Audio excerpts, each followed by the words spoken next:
Uit die woord van die Here gaan ons lees Psalm 16.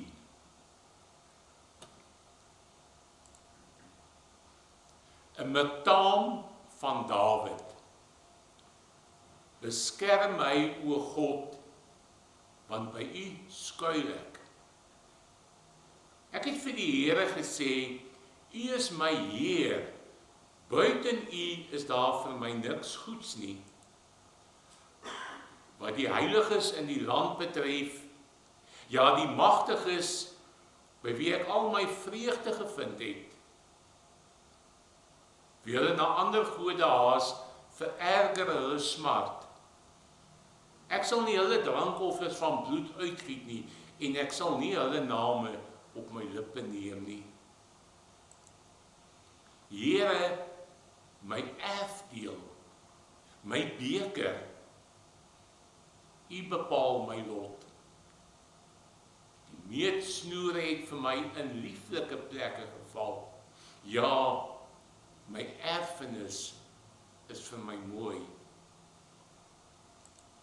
Ek sal die Here prys wat my raad gegee het, selfs in die nag wys my hart my tereg.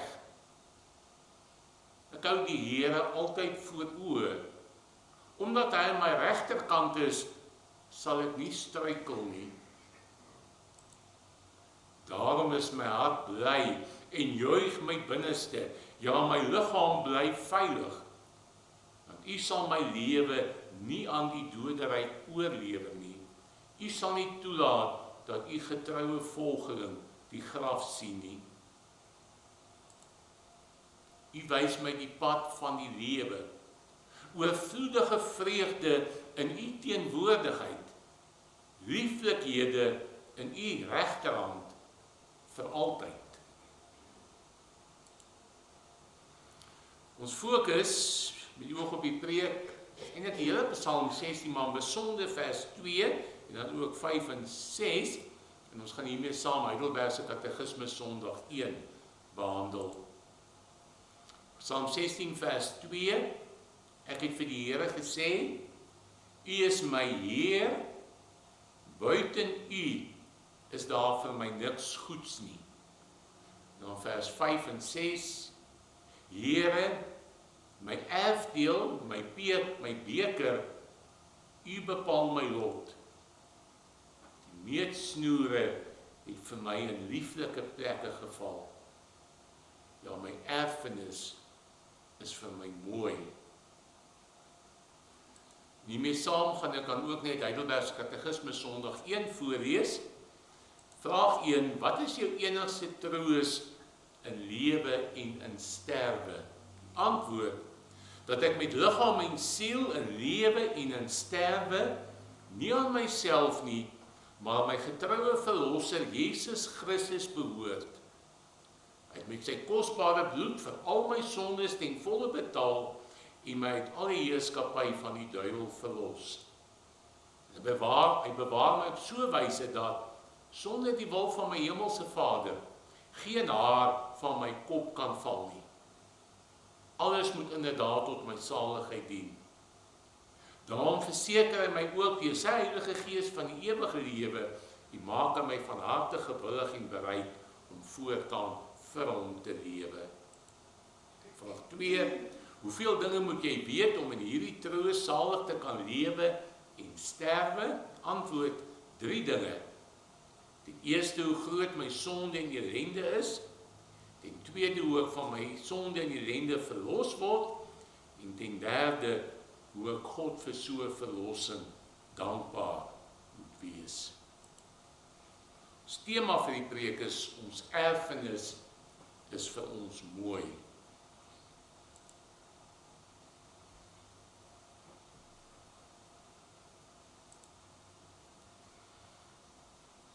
Geliefdes in ons Here Jesus Christus, September maand is erfenismaand. En oormôre is erfenisdag. Nou erfenisdag is 'n openbare vakansiedag waarop Suid-Afrikaners van alle bevolkingsgroepe en alle kulture hulle erfenis kan herdenk. Dit gaan dus oor wie en wat ons is. En waar vandaan ons kom, waar ons vandaan kom. Behalwe van ons onderskeie kulturele erfenisse, is daar ook ons geestelike erfenis. Dit gaan oor wie en wat ons ten diepste is. Ons gaan nou vanoggend die preek hierby stil staan aan die hand van 3 hoofpunte. Die verhaal van wie en wat ons is en waar ons vandaan kom, is tegelyk 'n mooi storie en 'n lelike storie. Tweede punt is wat ons geestelike erfenis vir ons beteken. Die derde punt is dat ons geestelike erfenis herdenk. Eerste plek dan 'n mooi storie en 'n lelike storie. Soos ek gesê het, die verhaal van wie en wat ons is en waar ons vandaan kom, is tegelyk 'n mooi storie en 'n lelike storie. Kom ons begin met die lelike storie eerste. Die verhaal van wie en wat ons is en waar ons vandaan kom, is 'n verhaal van sonde. Dis die lelike storie. Sonde is deel van ons, kan ek amper sê, erfenis. Deel van ons bestaan. Deel van waar ons vandaan kom. Sondaars,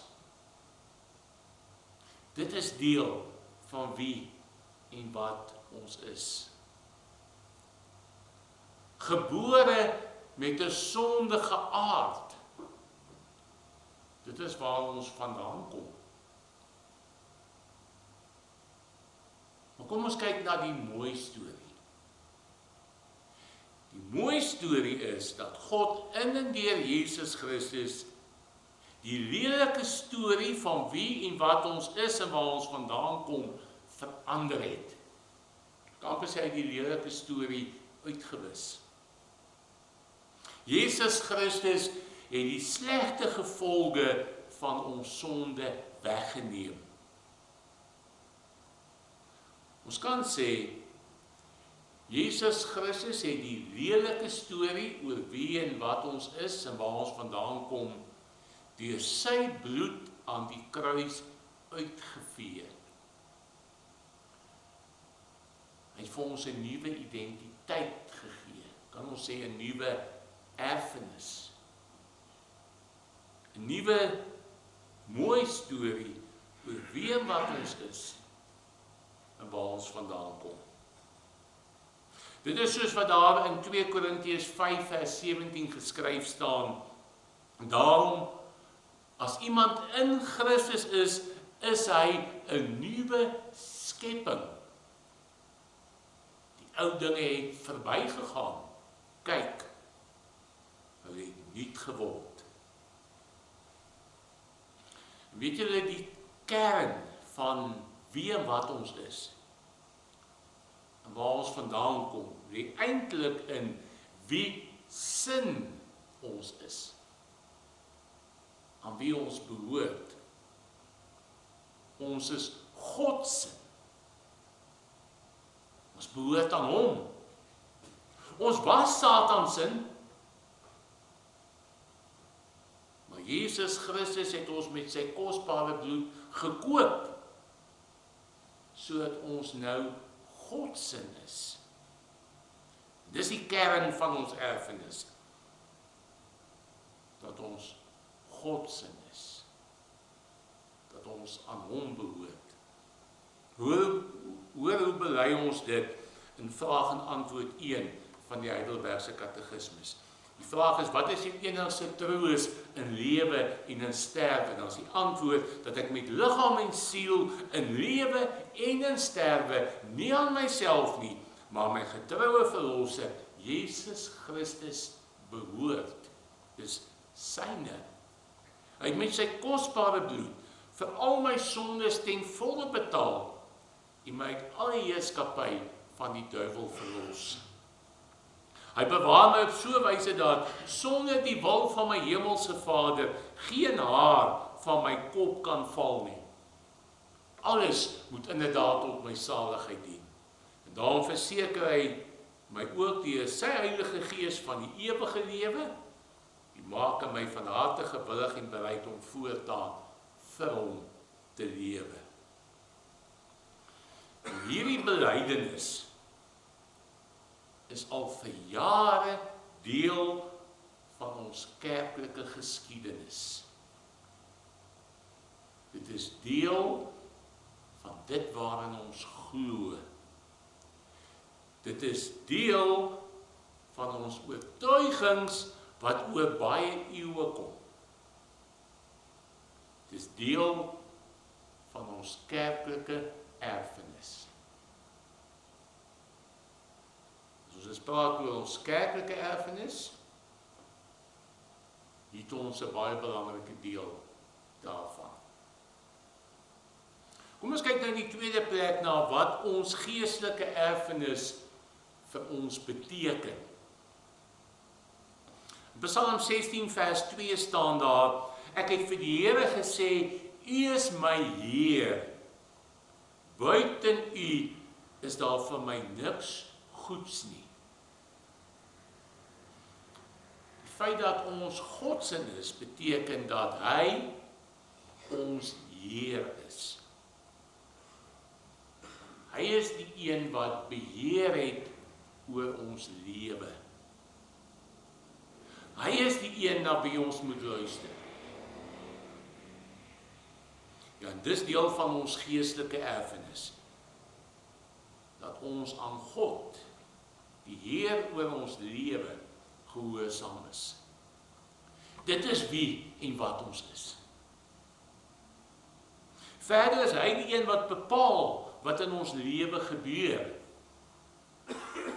Ons geestelike erfenis, wie en wat ons is, behels dat ons lewe in sy hande plaas. Ons is mense wat in afhanklikheid van hom lewe. Ons bid altyd, laat U wil geskied. Die feit dat ons Godsin is, beteken verder dat daar buiten hom vir ons niks goeds is nie. Buiten hom is dan net sleg, maar in hom vind ons die goeie. Hy is die alleroorvloedigste fontein van alles wat goed is. So het ons vanoggend dit bely in artikel 1 van die Nederlandse geloofsbelydenis. So ons geestelike erfenis is dat ons is mense, dis wie en wat ons is, wat in God alleen ons ware vreugde en vrede en vervulling soek en dit daar vind. Ons is mense wat ons in God verlustig. Dit is wie ons is. Psalm 16 vers 5 en 6 sê basies dieselfde as Psalm 16 vers 2, maar nou net 'n bietjie in ander woorde. Daar staan, Here, kom ek sê so, Here, my erfdeel, my beker, U bepaal my lot. Die meetsnoer het vir my in lieflike plekke geval. Ja, my erfenis is vir my mooi. Nou die woorde in vers 5, Here, my erfdeel, my beker, korreleer met die woorde in vers 2, buiten U is daar vir my niks goeds nie. So ook die woorde, my erfenis is vir my mooi in vers 6. Terwyl die woorde, U bepaal my lot in vers 5 en die woorde, die meetsnood vir my lieflike plekke geval in vers 6, weer korreleer met die woorde, U is my Heer in vers 2.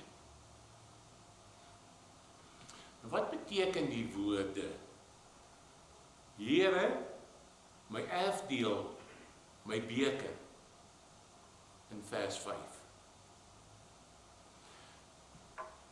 Wanneer iemand iets erf, is daar die iets wat hy erf, sy erfdeel. En so het elke stam in Israel 'n deel van die land Kanaan as erfdeel ontvang, wat van geslag tot geslag oorgeerf is. En elkeen se erfdeel was kosbaar en waardevol. Hoekom? Want daaruit het hulle bestaan gemaak, hulle lewe. Dit was hulle lewe. Maar die Lewiete het nie soos die ander stamme 'n eie grondgebied gekry nie. Hoekom nie? Want hulle moes in die tempel werk. So mense kan sê hulle het hulle bestaan uit die tempel gemaak. Hulle het gelewe uit die bydraes wat die volk vir die tempeldiens moes maak. So terwyl die ander stamme elkeen sy eie grondgebied gekry het, waar hulle bestaan kon maak en kon lewe, was die Here self die Lewiete se bestaan, se lewe. Dis wat die digter van Psalm 16, koning Dawid, bedoel as hy in vers 5 sê, dat die Here sy erfdeel is. Beteken die Here is sy lewe. Die Here is sy ganse bestaan. En dit is wat ons geestelike erfenis vir ons beteken. Dit is vir ons alles in die lewe. Want God is ons alles in die lewe. Dawid se woorde in Psalm 16 vers 5 dat die Here ook sy beker is eintlik maar net beeldspraak. Dit sluit aan by 'n gewoonte van destyds dat die gasheer aan sy gaste die beker aangegee het as 'n teken van gasvryheid. En so reik die Here ons die beker van gasvryheid, van vreugde. Ons het deel aan die Here se tafel. Ons is gaste. Hier mag ons eet en drink. Dit beteken eintlik eenvoudig die Here sorg vir ons.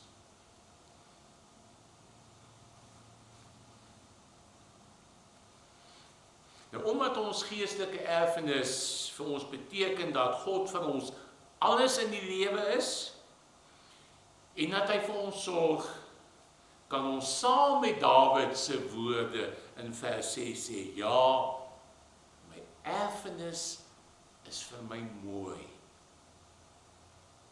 My erfenis is vir my mooi. Kom ons gaan na die woorde, u bepaal my lot, in vers 5. Wat beteken dit? Nou destyds toe elke stam sy grondgebied gekry het, sy erfdeel, het Josua deur middel van die lot bepaal wat elkeen moet kry. So deur die lot het hy bepaal wat God vir elke stam, vir elke familie bestem het. So as Dawid nou in vers 5 sê, u bepaal my lot, sê hy daarmee dat die Here bepaal wat 'n deel hy sal ontvang. Die Here sal bepaal wat met hom gebeur. Die Here sal sy lot bepaal. En dit is wat ons geestelike erfenis vir ons beteken. Ons kan weet dat die Here ons lot bepaal. Hy besluit wat met ons gebeur. En dan sê Dawid in vers 6, die meetsnoere het vir my in lieflike plekke geval. Daarmee sê hy dat die dinge wat God met hom laat gebeur het, vir hom goed uitgewerk het. En as ons na ons lewe kyk, dan voel dit nie altyd vir ons asof die meetsnoere vir ons in lieflike plekke geval het nie. Want dan loop dinge skeef in die lewe. Ons kry teëspoed, siekte, beproewings. Die lewe is wreed, onregverdig. Dit wat die lewe na jou kant toe gooi, is baie keer onaangenaam. En tog kan ons sê die meetsnoer het vir ons in lieflike plekke geval. Hoekom? Want God laat volgens Romeine 8 vers 28 alles ten goeie meewerk vir die wat hom liefhet, vir hulle wat volgens sy voorneme geroep is. En die betekenis van alles wat ons nou na gekyk het, kry soveel meer diepte en is soveel groter as gevolg van dit wat Jesus Christus vir ons gedoen het. In en deur Jesus Christus is die Here ons erfdeel en ons beker. In en deur hom is die Here ons lewe, ons alles in die lewe. In en deur hom het God ons lot totaal en al verander. Dit was eers ons lot, ons bestemming om hel toe te gaan. Maar Jesus Christus het dit verander, sodat ons bestemming nou is, ons lot nou is, om hemel toe te gaan. Deur sy verlossingswerk, sy dood aan die kruis, sy opstanding, het hy gesorg dat die meetsnoere inderdaad vir ons in lieflike plekke geval het. Al loop dinge in hierdie wêreld soms vir ons skeef. Kom ons kyk nou in die derde plek, dat ons dit moet herdenk. Ons geestelike erfenis moet herdenk. Soos ons op erfenisdag ons kulturele erfenisse herdenk, so herdenk ons ook ons geestelike erfenis. En ons doen dit deur die Here te prys. Psalm 16 vers 7 sê, ek sal die Here prys wat my raad gegee het, selfs in die nag wys my hart my tereg. Ja, ons prys die Here wat koers en rigting gee aan ons lewe. Deur sy woord en deur sy gees bring hy ons tot die regte insig en lei ons op die regte pad. Hy's daar wanneer ons groot besluite moet neem. Ons herdenk ons geestelike erfenis deur te onthou dat die Here altyd by ons is. Vers 8 van Psalm 16. Ek hou die Here altyd voor oë, omdat hy aan my regterkant is, sal ek nie struikel nie. Besef dat die Here altyd by ons is, troos ons, bemoedig ons. Ons is nie bang vir die toekoms nie, want hy dra ons deur die lewe. En dit gee vir ons vreugde en blydskap. Vers 9. Daarom is my hart bly en juig my binneste. Ja, my liggaam bly veilig. En vers 11. U wys my die pad van die lewe. Oorvloedige vreugde in u teenwoordigheid. Lieflikhede in u regterhand vir altyd. En dan behels dit dat ons die dood nie hoef te vrees nie. Vers 10 staan daar, want u sal my lewe nie aan die doderyk oorlewer nie. U sal nie toelaat dat u getroue volgeling die graf sien nie. U sal my lewe nie aan die doderyk oorlewer nie. U sal nie toelaat dat u volgeling die graf sien nie. Nou Dawid praat nie hier van homself nie. Hoekom sê ek so? Want Dawid het die graf gesien. Hy is aan die doderyk oorgelewer. Hy het soos enige ander mens gesterf en is begrawe. So hy kan nie homself wees van wie hy praat. Hy sê, jy sal my nie aan die doderyk oorlewer en my nie die graf laat sien nie. En hoe weet ons dat hy nie van homself praat nie? In Handelinge 2, vers 25 tot 28 lees ons hoe Petrus Psalm 16, vers 8 tot 11 aangehaal het, toe hy die mense na die uitstorting van die Heilige Gees toegespreek het. Nou, nadat Petrus hierdie psalm aangehaal het, staan daar in Handelinge 2, vers 29 tot 31, dat Petrus die volgende gesê het. Broers, wat die stamvader Dawid betref, kan ek vir julle met sekerheid sê dat hy gesterf het en begrawe is, en sy graf is tot vandag toe by ons. So het kan nie hy self wees nie. Dan sê Petrus, omdat hy 'n profeet was, en geweet het dat God met 'n eed aan hom beloof het om iemand van sy nasate op sy troon te plaas. En hierdie belofte kry ons in die Ou Testament aan Dawid. Nou sê Petrus, het hy dus in vooruitskouing van die opstanding van die Christus gesê, hy is nog aan Hades oorgelaat, nog het sy liggaam ontbinding beleef. God het hierdie Jesus laat opstaan, daarvan is ons almal getuies. So volgens Petrus het Dawid hier van Christus gepraat. Hy het van Christus se opstanding gepraat. En daarom hoef ons nie die dood te vrees. Ons gaan wel die graf in, maar omdat Christus opgestaan het, daarom hoef ons nie die dood te vrees nie. Ons moet nie net die mooi storie van ons geestelike erfenis onthou nie. Ons moet ook die lelike storie onthou, al is dit deur Jesus se bloed uitgevee. Hoekom? Maar die lelike storie van ons geestelike erfenis sê eintlik wie ons was en waar ons vandaan kom. Die besef hiervan maak die mooiheid van die mooi storie van ons geestelike erfenis eintlik nog mooier. Kom ek verduidelik. Ons is almal dankbaar oor die lewe wat ons het. En dis, kom ons sê dan die mooi storie. Ek lewe. Maar as jy nou in die see, in die moeilikheid beland en besig is om te verdrink, dan kom 'n lewensredder wat jou nou red, dan gaan jy ekstra dankbaar wees oor die lewe wat jy het. As jy besef wat 'n groot moeilikheid jy was toe jy in die see was, as jy soveel dankbaarder oor jou lewe. En elkeen van ons wat dalk al deur 'n kwai siekte was, wat die Here jou lewe gespaar het, daarna altyd beleef, ek het eintlik nou ekstra dankbaarheid oor my lewe. So die mooi storie word eintlik mooier, omdat ek besef hoe amper het ek dit nie gemaak. So die kennis van die lelike storie verdiep die belewing van die mooi storie. En dis wat ons in die Heidelbergse Katekismes skryf, vraag 2. Hoeveel dinge moet jy weet om in hierdie troos salig te kan lewe en sterwe? Dan staan daar 3 dinge. Ten eerste, weet hoe groot my sonde en ellende is. Ek moet die lelike storie ken. Ten tweede, moet ek weet hoe ek van my sonde en ellende verlos word. Hoe ek uit hierdie moeilikheid gered is. En ten derde, hoe ek God vir so verlossing dankbaar moet wees. Kom ek sluit af. Ek sluit af met die woorde waarmee Dawid in vers 1 begin het. Hy sê, beskerm my o God, want by U skuil ek.